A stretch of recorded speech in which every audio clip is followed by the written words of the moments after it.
So you know at Garden Time we love to bring you not only new plants but new great books, and this one is literally just off the presses. I'm here with the author, Kevin Vaughn. How are you, Kevin? Great. And now I like the title, but I need to know what exactly is in this book.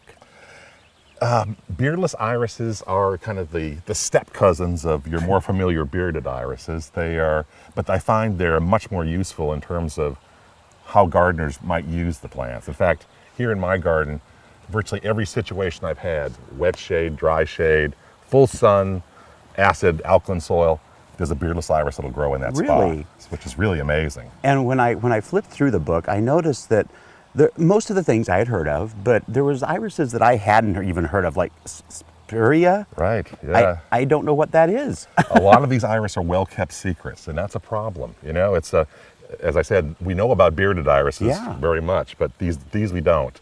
One of the familiar ones is the Japanese iris, though, and these are just spectacular. Stunning.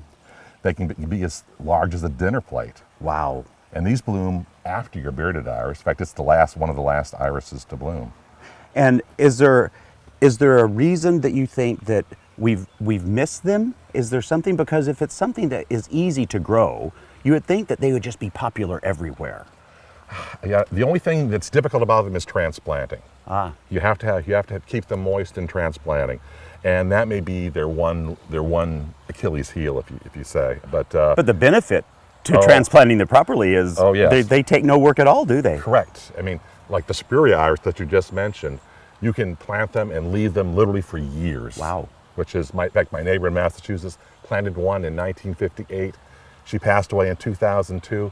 The clump was 6 foot wide, had 50 bloom stalks. Wow. She never touched it. And they get big. And they get big. Oh yeah, 5 foot tall, 6 foot tall on some of the spurias. So from this collection that people are going to read about in this book, tell me, is there like one? And I hate it when people ask me this. I hate it, but it's so true. Is there one or two even that that's my favorite? That's a group that I love the most. Well, here in Oregon, especially, the spurias are very easy. In fact, you even find them in deserted lots on occasion. So if you want a plant that you don't have to worry about ever, spurias are for you. The other one I would say that's very easy here in Oregon are the Siberian Iris. This is one here in front of me.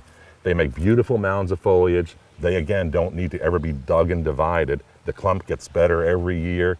They make a fountain of blooms, and the bloom lasts for probably a month on a given cultivar.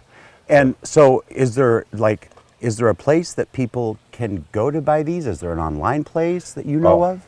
In fact, if you go to the American Iris Society websites, they have special societies for Japanese iris, Siberian iris, Siberian irises, and each of those societies lists dealers where you might obtain cultivars. So we also list all the sites in the book too. Okay, wonderful. Yeah. Well, there you have it. You know, this is it's not only a great book with information, but the pictures are exquisite, which I hear you took yourself, right?